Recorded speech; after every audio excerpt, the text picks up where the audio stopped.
O3 में देखा था, CO में देखा था, है ना। NC में यूज करते हैं, RNC में यूज करते हैं,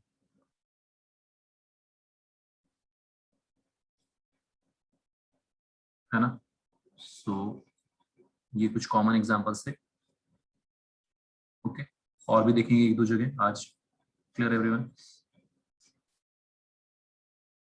इससे पहले एक और चीज मैं आज आपको बता रहा हूँ, रेजोनेटिंग स्ट्रक्चर्स, रेजोनेंस और रेजोनेटिंग स्ट्रक्चर्स।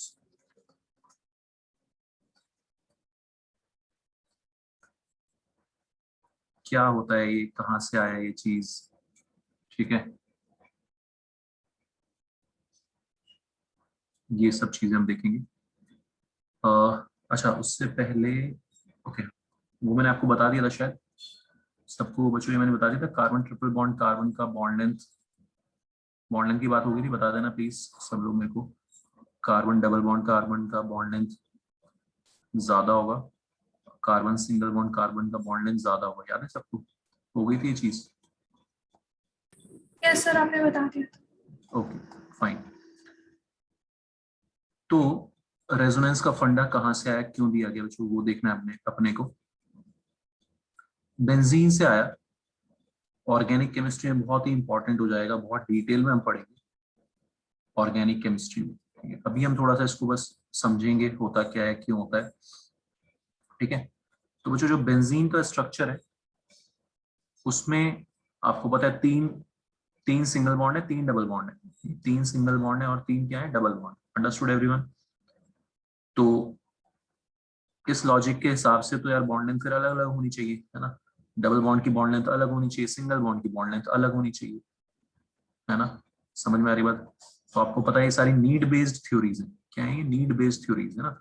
आप हमने देखा कि यार अच्छा जरूरत पड़ रही है, वीबीटी दे दी गई कि भाई एक्सपेंशन क्यों हो रहा है, उसको एक्सप्लेन कर दिया वीबीटी ने। तो केमिस्ट्री में बच्चों नीड बेस्ड थ्योरीज होती है, फिजिक्स की तरह लॉज नहीं होते कि एक लॉ है वो हर जगह लग जाएगा। इसलिए केमिस्ट्री को सब लोग है ना बुरा भला बोलते हैं कि यार क्या है, रटना पड़ता है, ये है वो है। तो these are need based theories, जहां पे जरूरत पड़ी वो थ्योरी चिपका दी, ठीक है। एक और नीड बेस्ड थ्योरी आ रही है, ध्यान से सुना बच्चों, नीड बेस्ड थ्योरी आ रही है एक और, ठीक है। बेंजीन क्या है, बेंजीन में तीन डबल बॉन्ड है, तीन सिंगल बॉन्ड है।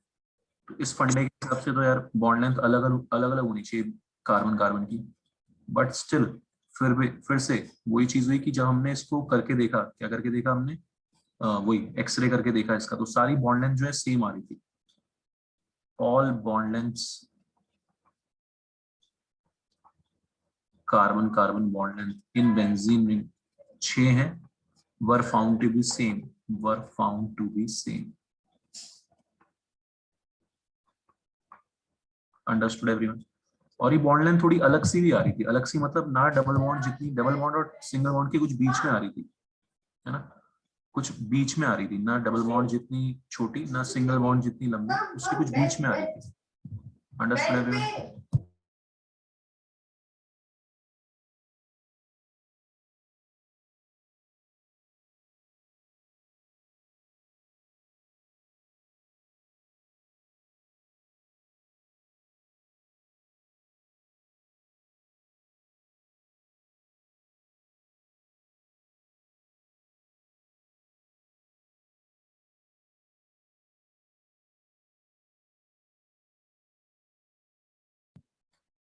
ठीक है, जो सारी बॉन्ड लेंथ बेंजीन रिंग में सेम देखी गई, तो फिर से एक थ्योरी चिपकाई गई रेजोनेंस की, ठीक है। सारी बॉन्ड लेंथ सेम आ रही थी, जबकि डिफरेंट होनी चाहिए क्योंकि स्ट्रक्चर तो ऐसा बोल रहा है कि कुछ डबल बॉन्ड है, कुछ सिंगल बॉन्ड है, ठीक है। तो क्या थ्योरी दी गई बच्चों, ध्यान से देखना इसको, कि बेंजीन के हम दो दो स्ट्रक्चर्स बना सकते हैं, है ना। कैसे, भाई ये डबल बॉन्ड यहीं पे क्यों लगा है, यहाँ पे क्यों ना लगा दें, है ना, ऑल्टरनेट पोजिशन पे क्यों ना लगा दें, ठीक है। दोनों सही है, दोनों में कोई दिक्कत नहीं है, ठीक है। तो जब एक स्ट्रक्चर को एक से ज्यादा स्ट्रक्चर से हम रिप्रेजेंट कर सकते हैं ना, एक मॉलिक्यूल को एक से ज्यादा स्ट्रक्चर से रिप्रेजेंट कर सकते हैं, समझ में आ रही बात बच्चों।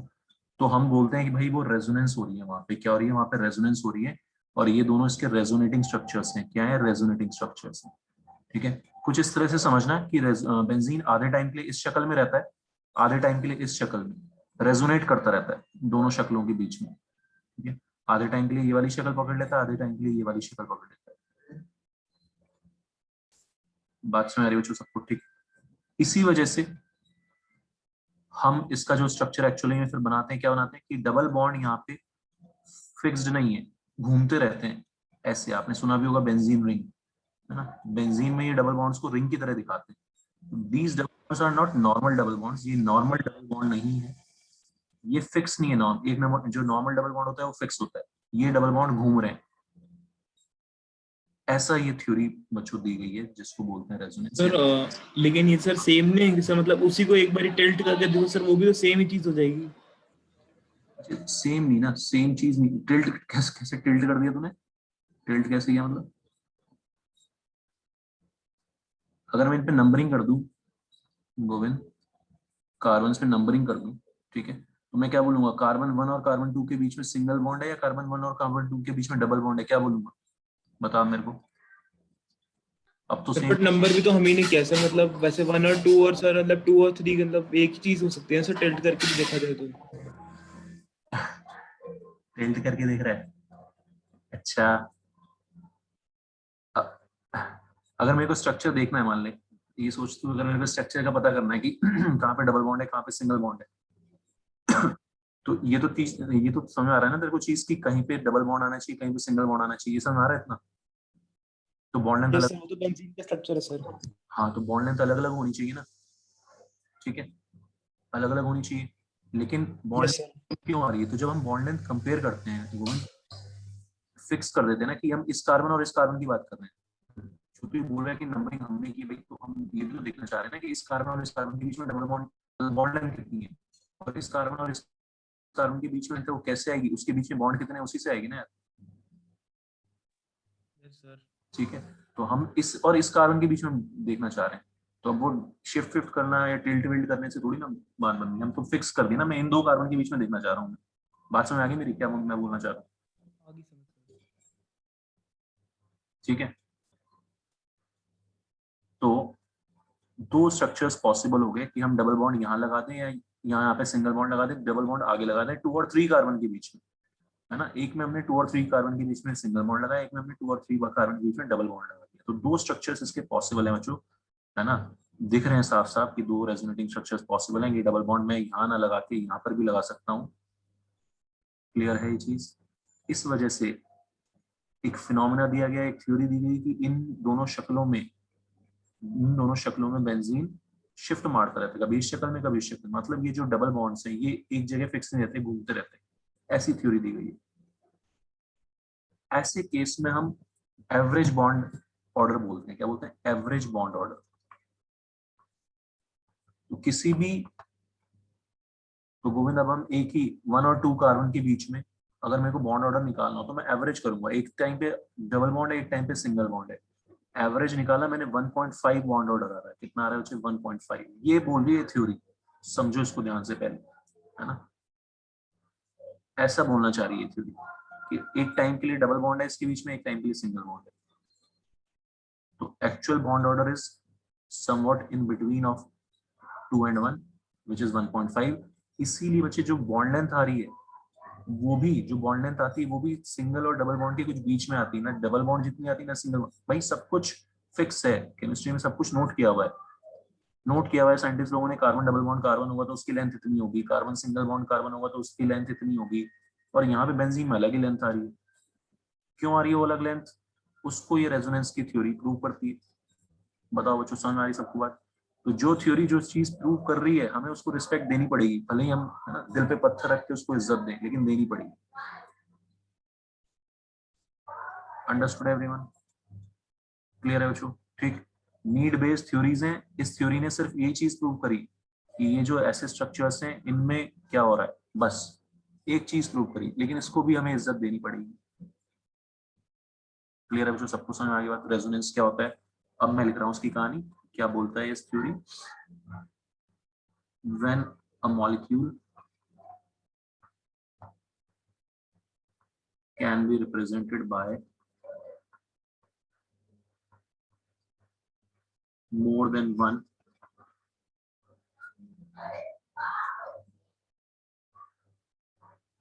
correct Lewis dot structures.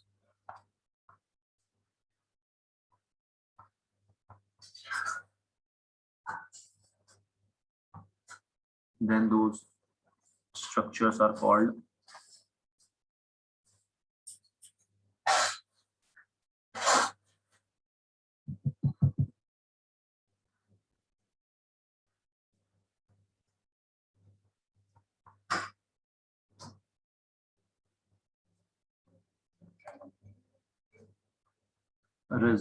resonating structures और canonical structures भी बोलते हैं इनको.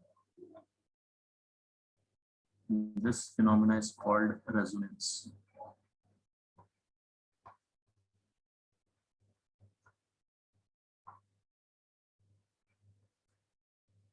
हाँ जी, क्लियर है उसमें यहाँ तक सबको?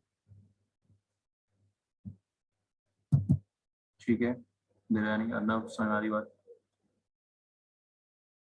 क्लियर है? गोविंद? Yes sir. ठीक है, नव्या, नंदिता.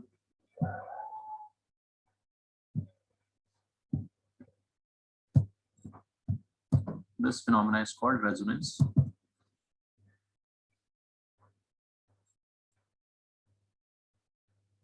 और ऐसे में हम बच्चों एवरेज बॉन्ड ऑर्डर फिर डिफाइन करते हैं. उनके केस में क्या करते हैं, हम एवरेज बॉन्ड ऑर्डर डिफाइन करते हैं. कैसे भी करो आप एवरेज बॉन्ड ऑर्डर. एक तो तरीका मैंने ये बताया आपको, दो रेजोनेटिंग स्ट्रक्चर दिख रहे हैं आपको, एक जगह डबल बॉन्ड आ रहा है, एक जगह सिंगल बॉन्ड आ रहा है. एवरेज बॉन्ड ऑर्डर आ गया बेंजीन में 1.5.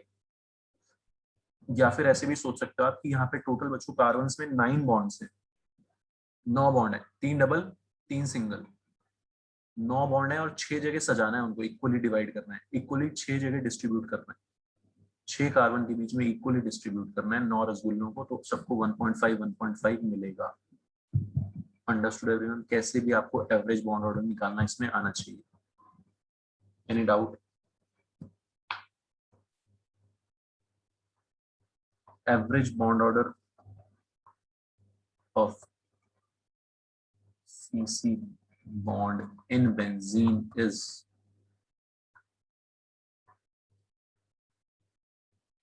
1.5 and its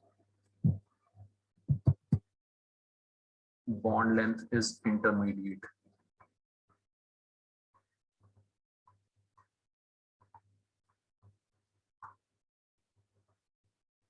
In CC single bond and CC double bond. वो जो फंडा ही होता है, हमने अभी ऊपर लिखा भी है, ट्रिपल बॉन्ड की बॉन्ड लेंथ सबसे कम, सिंगल बॉन्ड की बॉन्ड लेंथ सबसे ज्यादा. Bond length is inversely proportional to bond order. Bond length is inversely proportional to bond order. Bond order मतलब कितने बॉन्ड्स हैं दो एटम्स के बीच में, सिर्फ दो एटम्स के बीच में. ठीक, तो जहां बॉन्ड ऑर्डर ज्यादा, ट्रिपल बॉन्ड, उसकी बॉन्ड लेंथ कम होगी. डबल बॉन्ड की बॉन्ड लेंथ ज्यादा होगी. Bond length is inversely proportional to bond order. तो आपको इस टाइप के क्वेश्चंस आएंगे, इस टाइप के क्वेश्चंस आएंगे कि इथीन है, इथाइन है, इथेन है, बेंजीन है. ठीक है, इनको अरेंज करो. बहुत आसान आसान से क्वेश्चन आते हैं उससे केमिस्ट्री में. इनको अरेंज करो इंक्रीजिंग सीसी बॉन्ड लेंथ में. Arrange them in increasing order of. समझ में आ रही मेरी बात सबको? In increasing order of CC bond length, carbon carbon bond. ठीक, क्या करना है आपने? कुछ भी नहीं करना. हमने बॉन्ड ऑर्डर लिखना है, उसका उल्टा ऑर्डर हो जाएगा. यहाँ पे बॉन्ड ऑर्डर कार्बन कार्बन में कितना है? 3. Triple bond.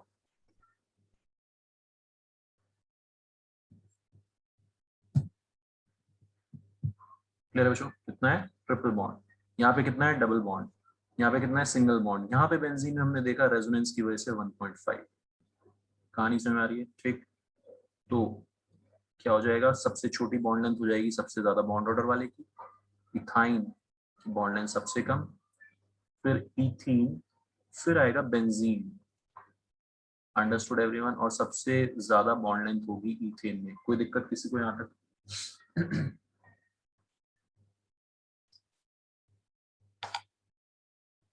बताओ कोई डाउट हो? ठीक है, सबको समझ आ गया फंडा?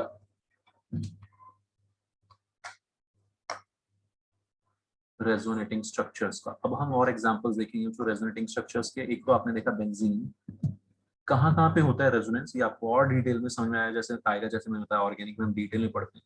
अभी तो हम बस जुगाड़ वाले तरीके से देख रहे हैं। कार्बोनेट आयन, कार्बोनेट आयन कैसे बनाते हैं कार्बोनेट आयन, अब देखना ध्यान से सुनो। 3 ऑक्सीजन है, 3 ऑक्सीजन पे 2 पे नेगेटिव चार्ज आ रहा है, 2 पे क्या आ रहा है, नेगेटिव चार्ज। अंडरस्टूड।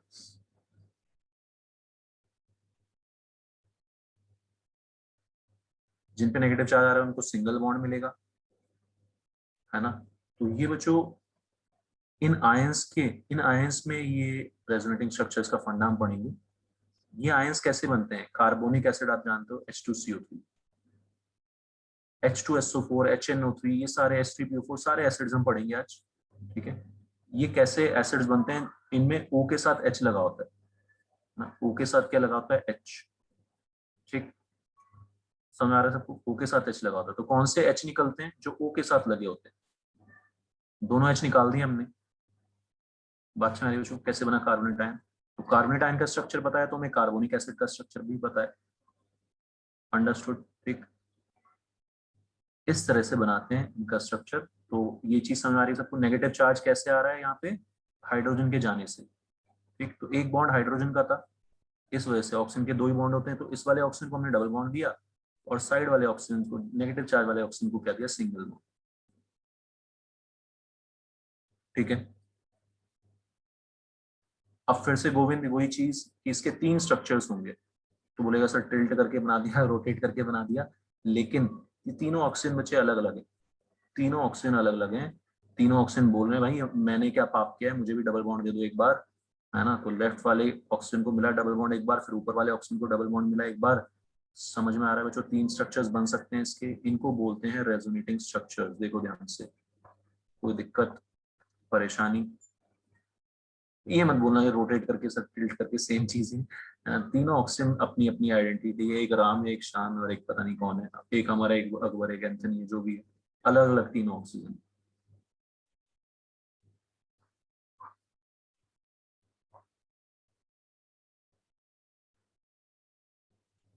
ठीक है, तो कितने रेजोनेटिंग स्ट्रक्चर्स बन रहे हैं यहाँ पे, 3। तीनों ऑक्सीजन पे एक एक बार डबल बॉन्ड आ गया, इन 3 स्ट्रक्चर्स में घूमता रहेगा, इन 3 स्ट्रक्चर्स में फ्लक्चुएट मारते रहेंगे, कभी इस शक्ल में, कभी उस शक्ल में, कभी इस शक्ल में। तो बताओ मुझे कार्बन ऑक्सीजन का बॉन्ड ऑर्डर क्या होगा यहाँ पे, average bond order of carbon oxygen will be how much.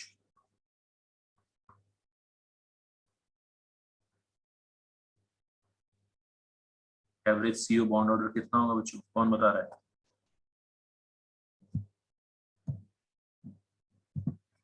1.5। नहीं, दोबारा से सोच, कितनी जगह फ्लक्चुएशन हो रही है इस बार, कितने रेजोनेटिंग स्ट्रक्चर्स हैं।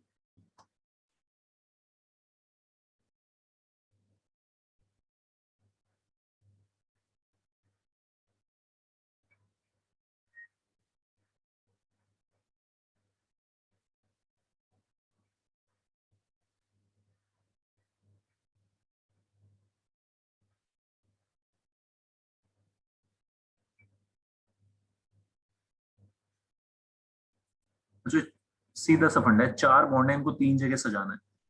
4 बॉन्ड है ना, एक डबल एक 2 सिंगल, 4 बॉन्ड को 3 ऑक्सीजन में बांटना है, नहीं बांटना। एक को कितना मिलेगा, 4/3। समझ में आ रहा है। एक जगह आप फोकस करो, किसी भी एक कार्बन ऑक्सीजन पे फोकस करो, एक एक, है ना। अगर मैं इस वाले कार्बन ऑक्सीजन पे फोकस करूं तो 1 bond, 1 bond, double bond. Average निकालोगे तो कैसे निकालोगे, 1+1 + 2/3, 3 रेजोनेटिंग स्ट्रक्चर्स है ना, तीनों रेजोनेटिंग स्ट्रक्चर्स में फ्लक्चुएट कर रहा है तो 4/3। दोनों तरीकों से निकाल सकते हो। बताओ समझ आ रहा है सबको, एनी डाउट एनीवन।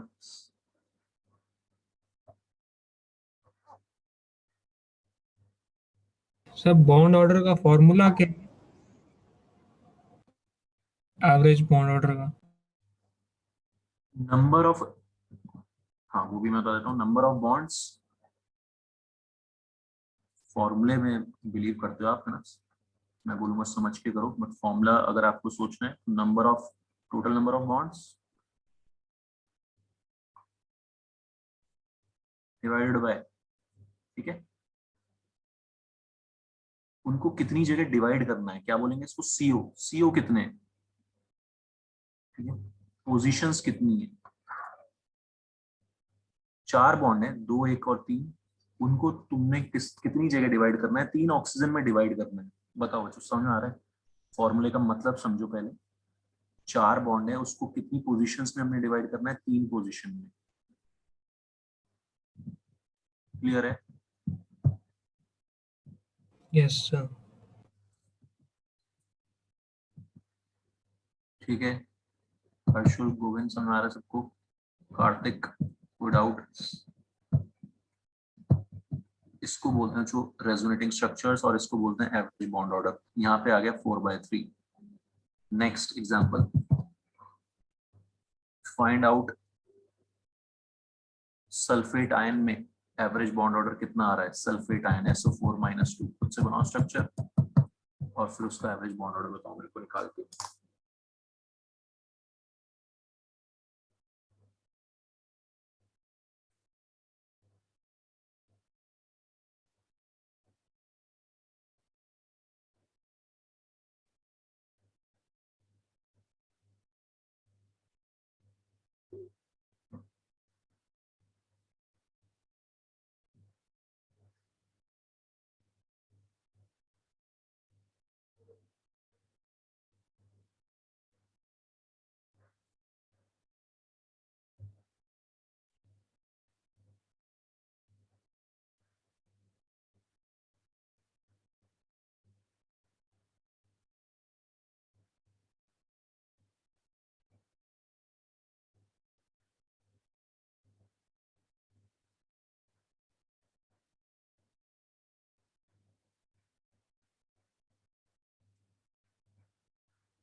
हाँ जी, निकाल लिया। हाँ देवानी, सही है, सी सही है, वेरी गुड। तो जो सल्फेट आयन का स्ट्रक्चर सबने बनाया, 4 ऑक्सीजन होंगे ऑब्वियसली, 2 पे नेगेटिव चार्ज आएगा, 2 ऑक्सीजन पे गया नेगेटिव चार्ज, और बाकी 2 ऑक्सीजन पे क्या जाएगा, जो डबल बॉन्ड्स। अंडरस्टूड? यहीं से आप समझ गए होंगे सल्फ्यूरिक एसिड का स्ट्रक्चर कैसा होगा, HH आ जाएंगे, H2SO4 बन जाएगा। क्लियर है? ठीक है हरसिमरत, तो हरसिमरत अब कितने बॉन्ड्स हैं यहाँ पे, टोटल बॉन्ड्स कितने हैं, 6, कितनी जगह डिवाइड करना है, 4। समझ में आ रही बात? 1.5 बॉन्ड ऑर्डर।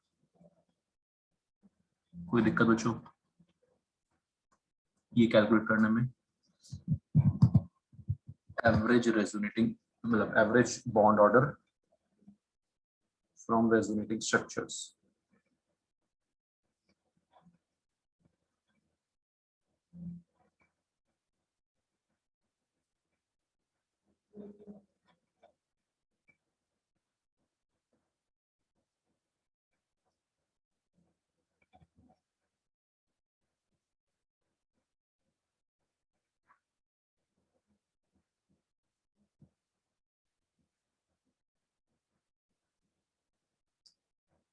क्लियर है? फॉस्फेट का निकालो, phosphate ion.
Right side.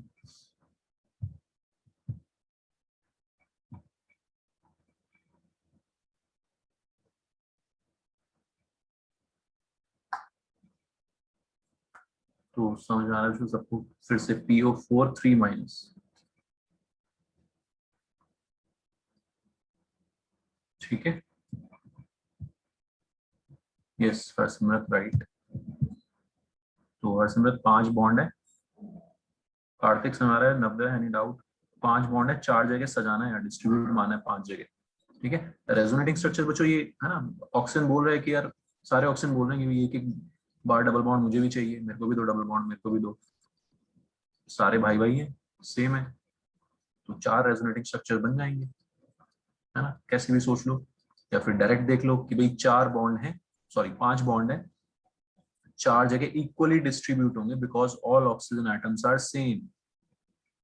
All right everyone, तो 5/4 हो जाएगा बॉन्ड ऑर्डर PO4 में, फॉस्फोरस ऑक्सीजन का bond order.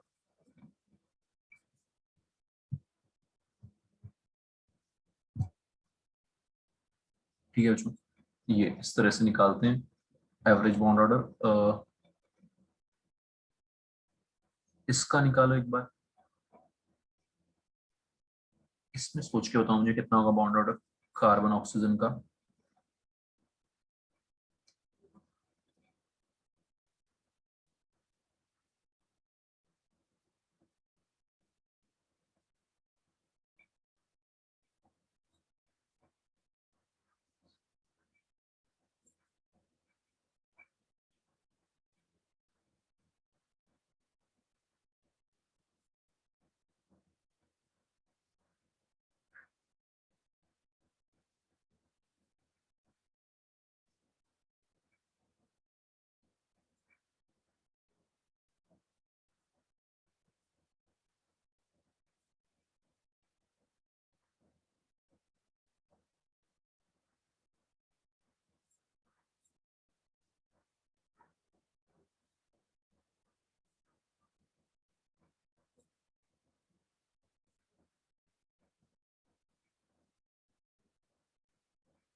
Yes right Divyani.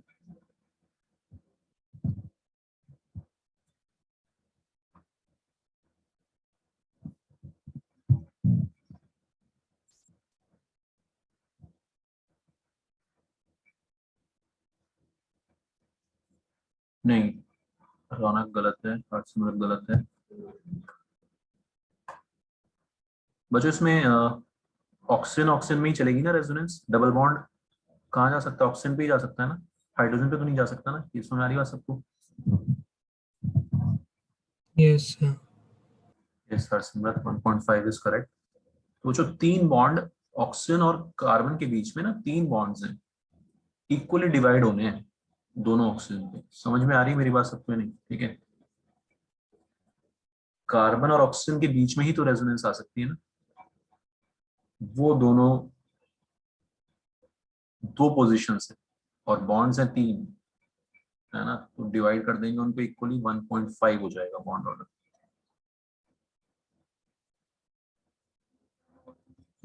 सब लोगों को समझ आ रहा है? कोई कॉन्फिडेंस से बता नहीं रहा है आंसर? 2-3 लोग ही बता रहे हैं, ठीक है बच्चों, समझ आ गया सबको बॉन्ड ऑर्डर का फंडा, एवरेज बॉन्ड ऑर्डर। ओके, तो H3PO4 का स्ट्रक्चर आपको समझ आ गया। यहाँ पे ऊपर आपने फॉस्फेट आयन का बनाया स्ट्रक्चर, तो फॉस्फेट आयन का अगर ये स्ट्रक्चर है तो H3PO4 का क्या हो जाएगा बच्चों? ये हो जाएगा। ये आप मजे में H3PO4 का स्ट्रक्चर बना सकते हो।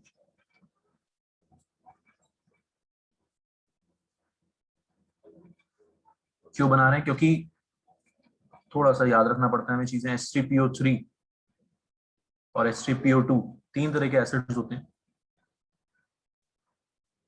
क्या याद रखना है हमें? डिफरेंस क्या है इनमें? ये है try basic acid, try basic acid, इसका ये 3H दे सकता है। कितने H दे सकता है? 3, इसका एन फैक्टर 3 है, 3H दे सकता है। It can release 3H plus. H3PO3 में एक हाइड्रोजन बच्चों डायरेक्टली अटैच होता है फॉस्फोरस से, H3PO3 H3PO3 में एक हाइड्रोजन डायरेक्टली फास्फोरस से अटैच होता है और दो हाइड्रोजन ऑक्सीजन के साथ। कितने H निकल सकते हैं यहाँ से? अभी बताया था मैंने आपको कि वही H निकलेंगे जो ऑक्सीजन से लगे होंगे। इसका n फैक्टर 2 है, यानी कि ये डाई बेसिक एसिड है। कैसा है? Dibasic. समझ में आ रहा है सबको? H3PO3 और H3PO4 में डिफरेंस में आया। अब मुझे बताओ यहाँ पे इसका एवरेज बॉन्ड ऑर्डर कितना होगा? इसके दोनों H अगर मैं निकाल दूंगा तो इसका बॉन्ड ऑर्डर कितना बताओगे आप? एवरेज बॉन्ड ऑर्डर रेजोनेंस के साथ।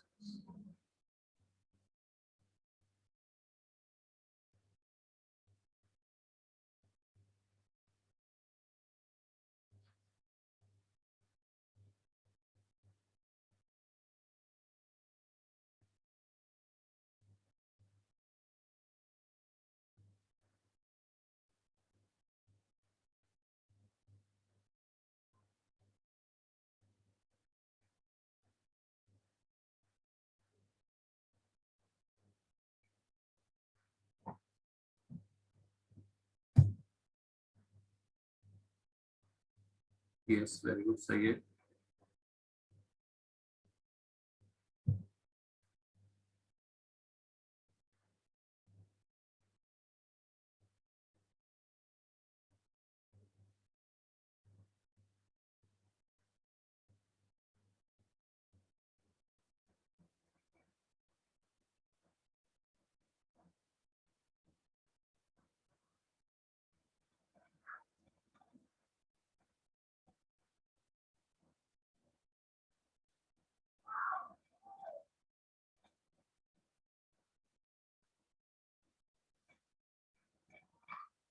ठीक है ना?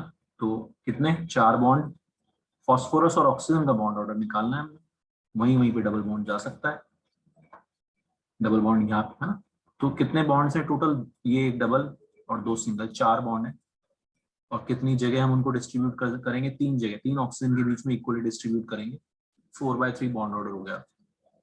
Clear everyone? समझ आ गई बात? ठीक है, तो इस तरह से हम निकालते हैं एवरेज बॉन्ड ऑर्डर। तीसरा एसिड होता है H3PO2। वो एक ही H दे पाता है क्योंकि उसमें 2 H डायरेक्टली अटैच होते हैं और एक HO से अटैच होता है। खुद से इसके आयन का स्ट्रक्चर बनाओ, उसका बॉन्ड ऑर्डर बताओ मेरे को।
ठीक है, राइट देवयानी।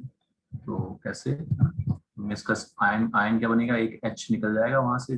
सिर्फ वही H निकल सकता है जो ऑक्सीजन से अटैच है। ठीक है, तो इनको बोलते हैं ऑक्सी एसिड्स बोलते हैं, ऑक्सो एसिड्स बोलते हैं इनको। H2SO4, H3PO4, H3PO3, H3PO2, है ना, H2CO3, HNO3 भी आएगा। इन सबको ऑक्सो एसिड्स बोलते हैं बच्चों। ठीक, ऑक्सो एसिड्स बोलते हैं इन सबको। और इनको इनके इस तरह से रेजोनेटिंग आयंस बनेंगे और उनका एवरेज बॉन्ड ऑर्डर आ गया यहाँ पे। 2 और 1, double bond, single bond, 3 bond है, 2 जगह डिस्ट्रीब्यूट मारना है।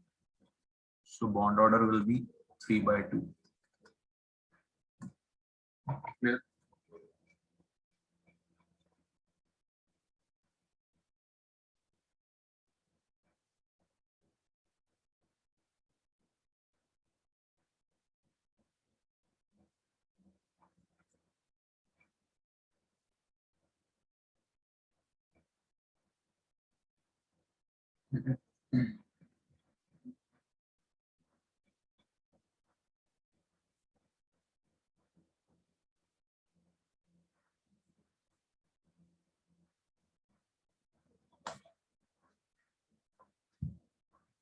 समझ आ गया सबको रेजोनेटिंग स्ट्रक्चर्स क्या होते हैं, है ना बॉन्ड। अच्छा, एक सबसे इंपॉर्टेंट यहाँ पे HNO3 का स्ट्रक्चर, नाइट्रेट आयन कैसे बनाओगे, सोचो एक बार। नाइट्रेट आयन का स्ट्रक्चर कैसे बनेगा?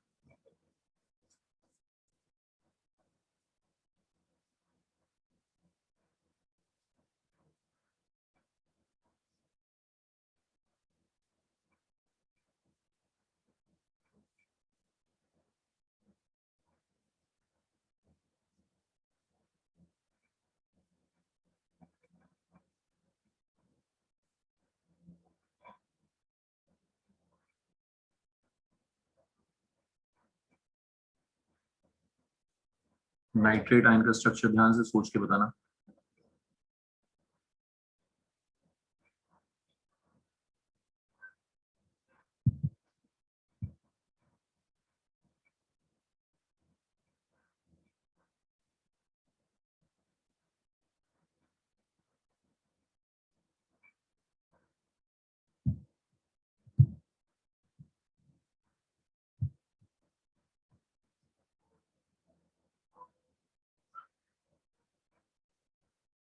नहीं, साइन इसका सही नहीं है, पहले एक बार स्ट्रक्चर इसका देखेंगे हम। इसमें थोड़ा सा कुछ स्पेशल चीज आएगी इसके स्ट्रक्चर में।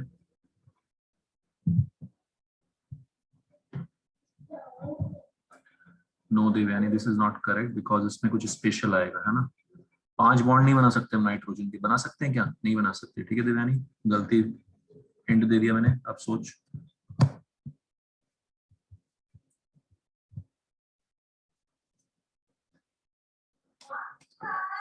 तो इसमें बच्चों बहुत इंपॉर्टेंट चीज ये है नाइट्रेट आयन में, एन 3 ऑक्सीजन लगाने, एक पे -1 चार्ज चला गया,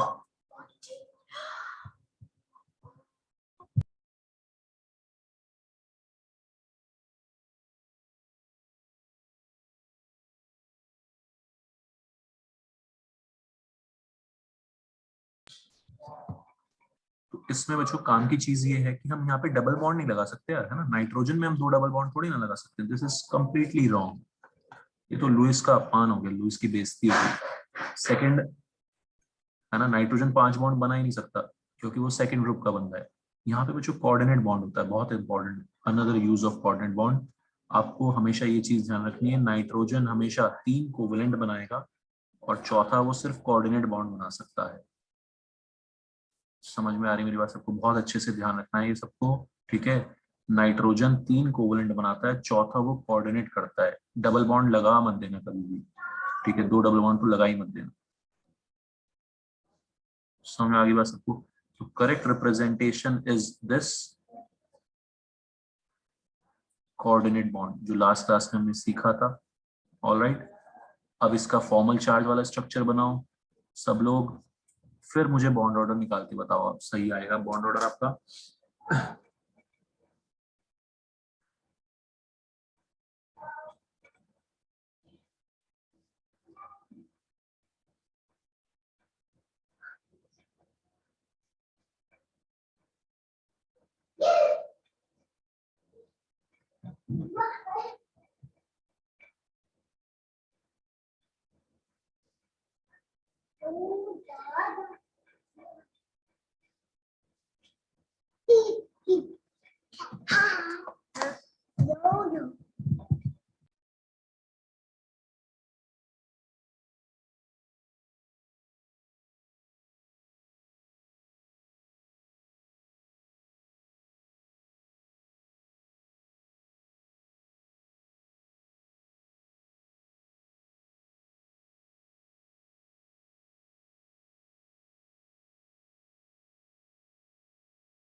क्लियर है? जो समझ में आ गया सबको कि क्यों हम यहाँ पे डबल बॉन्ड नहीं लगा सकते, है ना?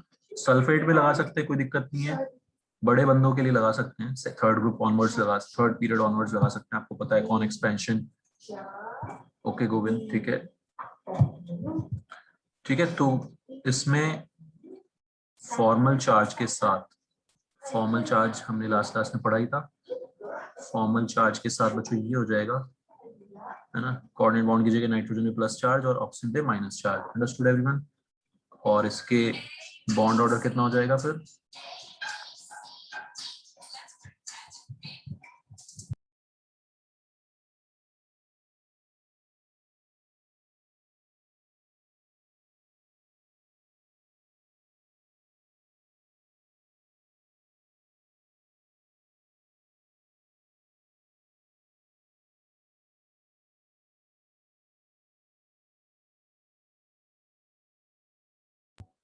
ठीक है, तो बॉन्ड ऑर्डर इसमें आ जाएगा 4/3। ठीक है Devyani, understood? Any doubt?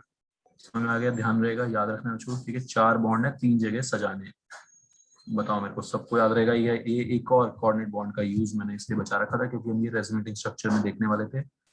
Okay, तो सल्फेट आयन को हम सल्फर एक्सपेंशन कर सकता है, हालांकि लुइस तो इसको भी है ना, लुइस के हिसाब से तो ये भी बदतमीजी है ना? 8 ये इतने बॉन्ड लगाना ही बदतमीजी है लुइस के हिसाब से। लुइस तो बोलता है कि इसको भी कोऑर्डिनेट बॉन्ड लगा दो यार, क्या दिक्कत है?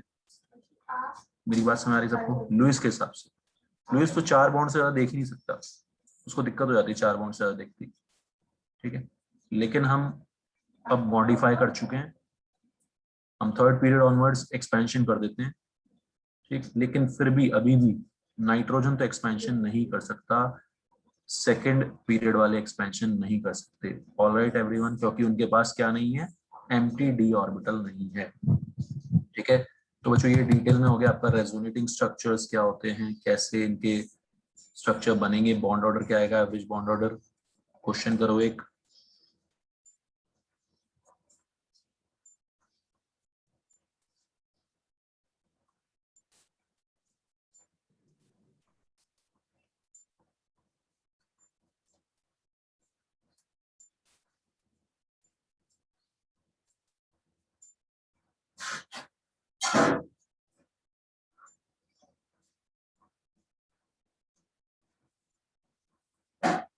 करो।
ठीक है। तो CO में कार्बन मोनोऑक्साइड में जो आपको पता है ट्रिपल बॉन्ड होता है ना, याद है सबको? स्ट्रक्चर क्या लगता था? कोऑर्डिनेट बॉन्ड, फिर से ऑक्सीजन से कार्बन की तरफ। तो ये सब चीजें आपको ध्यान रखनी है। CO2 में डबल बॉन्ड, CO3-2 में आज हमने देखा बॉन्ड ऑर्डर 4/3 और HCO- में 1.5 आएगा। किसी में कोई डाउट बच्चों? एनी डाउट किसी भी चीज में? ठीक है। तो बॉन्ड लेंथ का ऑर्डर क्या हो जाएगा? सबसे ज्यादा जिसका बॉन्ड ऑर्डर सबसे कम है CO3-2, फिर HCO-, अंडरस्टूड एवरीवन, फिर CO2 और फिर लास्ट में कार्बन मोनोऑक्साइड।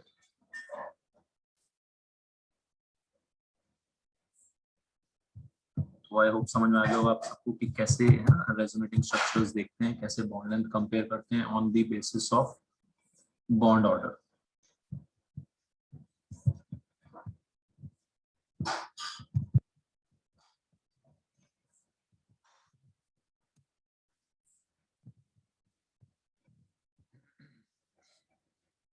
नेक्स्ट है जो बॉन्ड पोलैरिटी। सर हमें सर स्कूल में फॉर्मल चार्ज अलग सा कराया था, वो एक फॉर्मूला की valence electrons minus lone pair plus half bond, sir वो क्या चीज है? हाँ मुझे वो ये ना कि फॉर्मूला याद करना चाहे फॉर्मूला याद कर लो, मैं बता देता हूँ फॉर्मूला, है ना। तो ऐसे ये देखा कि जैसे मैंने क्या बताया वो तो समझ आ गया तेरे को? पहले ही बता मेरे को। यस सर, वो आ गया। ठीक है कि सीधे कुछ नहीं करना हमने, ये आ गया तेरा +1 और ये आ गया तेरा -1। ठीक है। अब देख इसका फॉर्मूला क्या है। CO है ये स्ट्रक्चर, CO में एक लोन पेयर बचेगा कार्बन पे और एक लोन पेयर बचेगा ऑक्सीजन पे, क्योंकि लोन पेयर एक कोऑर्डिनेट कर रहा है ऑक्सीजन क्या कर रहा है? एक लोन पेयर कोऑर्डिनेट कर रहा है। ठीक है, इतनी बात समझ आ गई? Yes sir. अब इसमें हम बचे फॉर्मल चार्ज का फॉर्मूला लिखा होता है बुक्स में, है ना। फॉर्मल चार्ज का फॉर्मूला भी बना रखा है कि बॉन्डिंग से पहले क्या सीन था। समझना, अब समझ के याद रखना है फॉर्मूला, वरना तो थोड़ा याद रखना मुश्किल होता है। बॉन्डिंग से पहले कार्बन के पास 4 इलेक्ट्रॉन्स थे, यानी है ना, यानी कि उसके पास वैलेंस इलेक्ट्रॉन्स कितने? 4 थे उसके पास। अब बॉन्डिंग के बाद उसके पास क्या सीन है? Valence electron minus. बॉन्डिंग के बाद उसके पास क्या सीन है? एक तो लोन पेयर है और 3 बॉन्ड है उसके पास। ठीक है, तो तू क्या कर इसमें नंबर ऑफ बॉन्ड्स माइनस कर दे। ठीक है, और माइनस और क्या माइनस करना है तेरे को? Number of electrons, number of unshared electrons जो शेयरिंग में नहीं है। ठीक है, तो वैलेंस इलेक्ट्रॉन्स थे कार्बन के 4 माइनस बॉन्ड कितने हैं इसके पास? 3 और 2 इलेक्ट्रॉन और हैं। मतलब इसको फायदा हो गया ना एक इलेक्ट्रॉन का। अब 5 इलेक्ट्रॉन दिख रहे हैं इसके पास, तो इसलिए इसके ऊपर चार्ज आ गया -1। बताओ समझ में आया?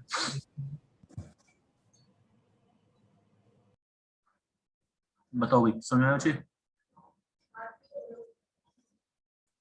अब ऑक्सीजन के लिए बता सेम चीज।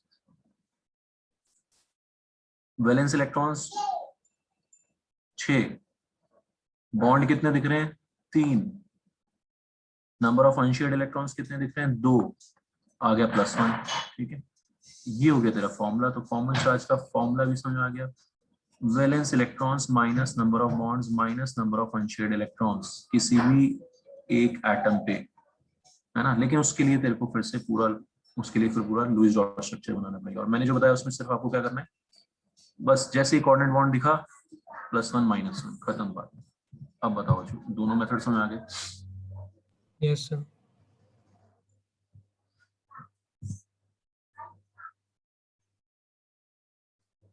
ओजोन का स्ट्रक्चर,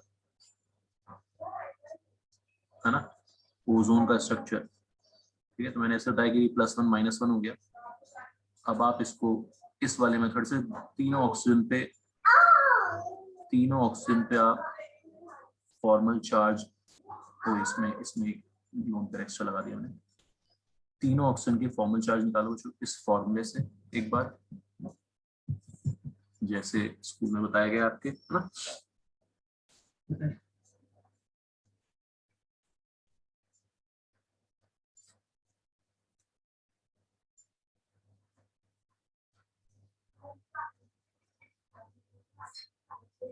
आशु भाई को दे दो भाई को आशु आईपैड दे दो आईपैड दे दो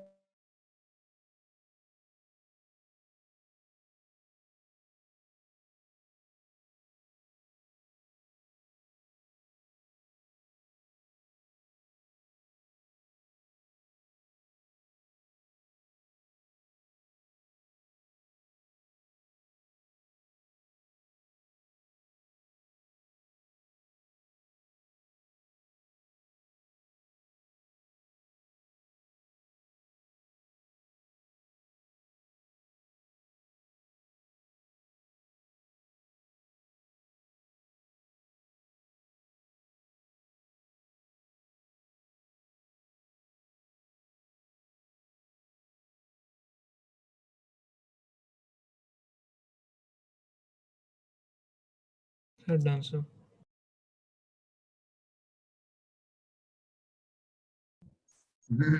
ठीक है, तो एक तरीका जो मैंने आपको सिंपल सा बताया, जो कि जैसे ही आपको है ना बस कोऑर्डिनेट, उसमें आपको बस कोऑर्डिनेट बॉन्ड पहचानना है और +1 -1 लगाना है, खत्म बात है ना। और इस पे 0 और ये फॉर्मूला है। तो इसमें इस वाले ऑक्सीजन के लिए वैलेंस इलेक्ट्रॉन्स 6 माइनस बॉन्ड्स कितने हैं 2 माइनस अनशेयर्ड इलेक्ट्रॉन्स कितने हैं इस पे 4, 0 आ गया इस पे।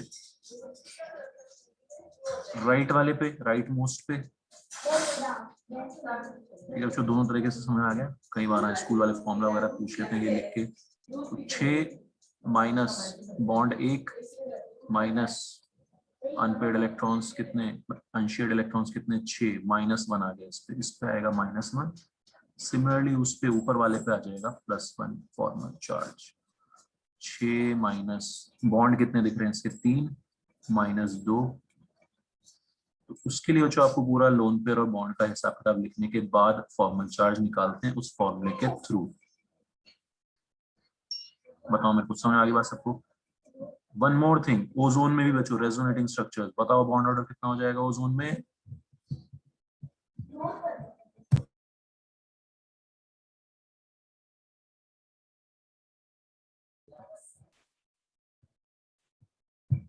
दो और एक है ना, 3 बॉन्ड है, कितनी जगह सजाने हैं 2 जगह, 1.5। समझ में आ रहा है सबको। ओजोन में भी रेजोनेंस होती है 1.5 बॉन्ड ऑर्डर, O3 में बॉन्ड ऑर्डर 1.5। ये सारी चीजें हमें इसके बारे में ध्यान रखनी है, आनी चाहिए।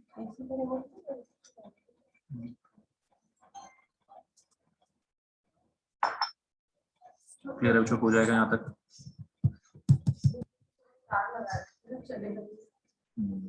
निकाल दो चार्ज तो।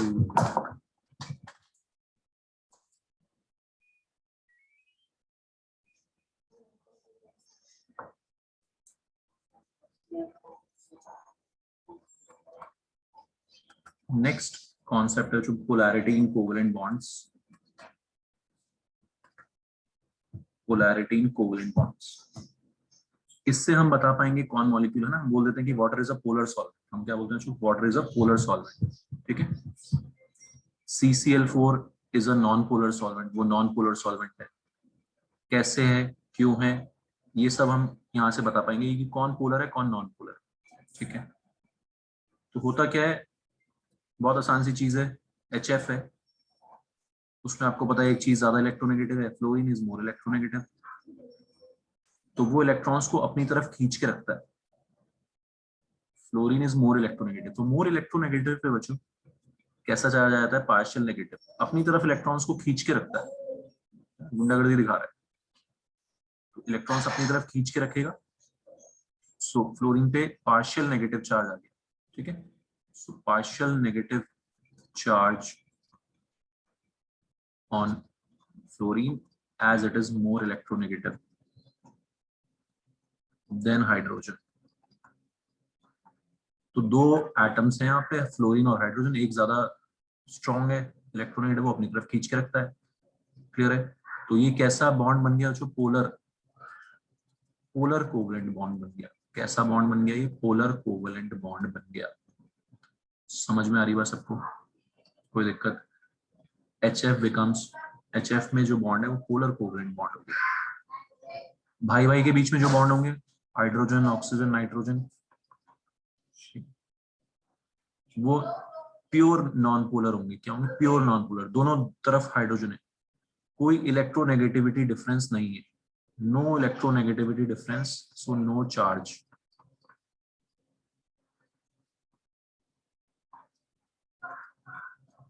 बात समझ में आ रही सबको मेरी? ठीक, तो these are non polar covalent bonds.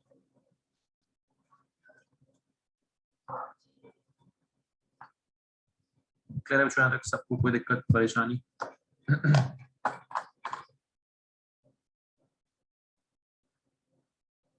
अच्छा, आप लोगों का वेक्टर एडिशन हो गया क्या फिजिक्स में? वेक्टर एडिशन कोई बताएगा? सर अभी मोशन एंड प्लेन स्टार्ट नहीं हुआ है ट्यूशन में। अच्छा, अभी स्टार्ट नहीं हुआ? ओके, ठीक है। तो थोड़ा सा ये इसमें वेक्टर की जरूरत पड़ेगी, देखते हैं अभी कैसे करते हैं इसको।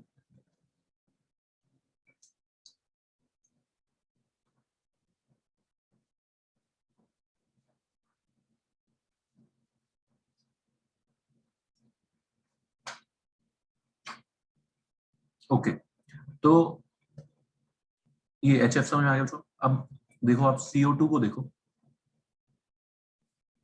CO2 में क्या होगा? पोलर होंगे बॉन्ड्स, बॉन्ड्स पोलर होंगे, क्योंकि ऑक्सीजन पे नेगेटिव चार्ज रहेगा, oxygen is more electronegative than carbon. लेकिन इसका ओवरऑल डायपोल मोमेंट जीरो आएगा, इसका ओवरऑल डायपोल मोमेंट बच्चों क्या आएगा? जीरो आएगा, ठीक है, ड्यू टू वेक्टर एडिशन। अभी वो मैं समझाता हूं आपको कैसे। सो डायपोल मोमेंट, डायपोल और डायपोल मोमेंट क्या होता है? जब भी दो चार्जेस रखे होते हैं डायपोल, जैसे नॉर्थ पोल साउथ पोल होता है, ऐसे ही बच्चों जो जब दो ऑपोजिट चार्जेस रखे होते हैं एक डिस्टेंस पे, उसको डायपोल बोलते हैं। क्या बोलते हैं उसको? डायपोल। ऑलराइट, फिजिक्स की टर्म है, फिजिक्स में आप 12th क्लास में पढ़ते हो वैसे ही, है ना? तो dipole moment, it is a vector quantity. ये एक वेक्टर क्वांटिटी होती है। वेक्टर क्वांटिटी क्या होती है? जिसकी, है ना, ये सबको थोड़ा आइडिया तो हो गई। वो क्वांटिटी जिसकी डायरेक्शन भी होती है ना, it has a direction as well. तो its direction is from positive to negative. ये हमने मान रखा है कि चलो एक डायरेक्शन मान ली हमने पॉजिटिव से नेगेटिव की तरफ, ना, जिधर की तरफ इलेक्ट्रॉन्स खींच रहे हैं उसकी तरफ, जिधर की तरफ इलेक्ट्रॉन्स खींच रहे हैं उसकी तरफ। तो बच्चों यहाँ पे दो डायपोल हैं, एक इस वाले कार्बन ऑक्सीजन के बीच में, एक इस वाले कार्बन ऑक्सीजन के बीच में। अब ध्यान से सुनना मेरी बात, और आपने, है ना, वेक्टर एडिशन बहुत ज्यादा किया नहीं, कोई बात नहीं, लेकिन इतना तो आप समझते हो, एक डायरेक्शन, एक की डायरेक्शन इधर, एक की डायरेक्शन इधर, है ना। CO2 का आपने पढ़ा है, लीनियर शेप होती है, बॉन्ड एंगल होता है 180 डिग्री। बॉन्ड एंगल कितना होता है? 180 डिग्री। तो एक तीर इधर जा रहा है, एक तीर इधर जा रहा है, दोनों बच्चों एक दूसरे को क्या कर देंगे? कैंसिल आउट कर देंगे। क्या कर देंगे? Cancel out. एक की डायरेक्शन ऐसे, एक की डायरेक्शन ऐसे, they both will cancel out each other.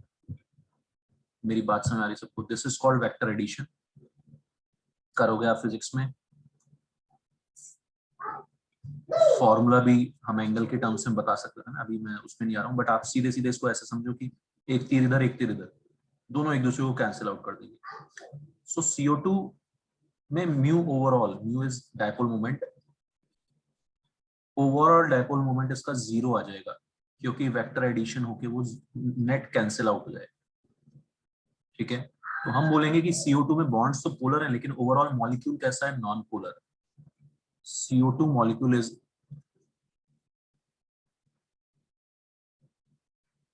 overall non-polar because of its linear shape, because of its linear shape ना, linear shape है, symmetry है, वेक्टर क्वांटिटीज जो है कैंसिल आउट हो रही है। इस चीज के बारे में बच्चों ये बात समझ में आ गई सबको? कोई डाउट? पॉइंट क्लियर है सबको? ये अनन्या, अनायरा, सबको बात समझ आ रही है? आदित्य, नंदिता, क्लियर है ये? नव्या, यस सर। हरसिमरत, समझ आ रही बात? ठीक है। रौनक, यस सर। तो बच्चों इस पे हम और करेंगे नेक्स्ट क्लास में। अभी आप इसको थोड़ा सा सोचना, ठीक है ना। जब दो तीर एक दूसरे को कैंसिल आउट कर रहे हैं ऑपोजिट डायरेक्शन में, तो क्या कर देंगे, एक दूसरे को कैंसिल आउट कर देंगे, खत्म। तो नेट डायपोल मोमेंट क्या आ गया, 0 आ गया। ऑलराइट, इसको बोलते हैं बच्चों वेक्टर एडिशन। तो वेक्टर क्वांटिटीज की डायरेक्शन होती है जब उनकी डायरेक्शन इक्वल एंड ऑपोजिट होती है ना। इक्वल तो है ही, दोनों सिमेट्री है। ऑपोजिट डायरेक्शन में होते हैं तो एक दूसरे को क्या कर देते हैं, वो कैंसिल आउट कर देते हैं। Understood everyone? कैंसिल आउट कर देंगे तो नेट डायपोल मोमेंट क्या आ गया, 0 आ गया। ठीक है, तो इसको हम थोड़ा सा और डिटेलिंग समझेंगे। ठीक है बच्चों, समझ में आ गई बात सबको? तो आज हमने ये देखा रेजोनेटिंग स्ट्रक्चर्स, अच्छे से देख लेना सब लोग, है ना। रेजोनेटिंग स्ट्रक्चर्स देखा है, बॉन्ड ऑर्डर देखा है, क्लियर। चलो बाय एवरीवन, नेक्स्ट क्लास में इसको कंटिन्यू करते हैं। Thank you sir.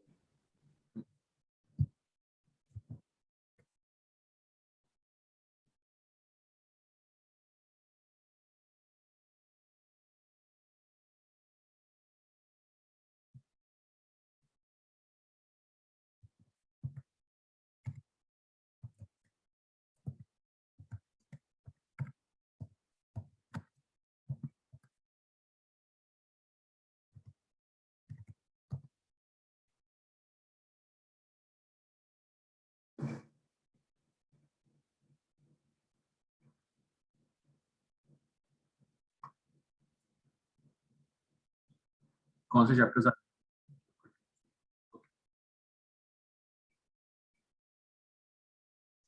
Second third तो तेरा हो चुका ना अनन्या अच्छे से, या वो भी मिस हुआ?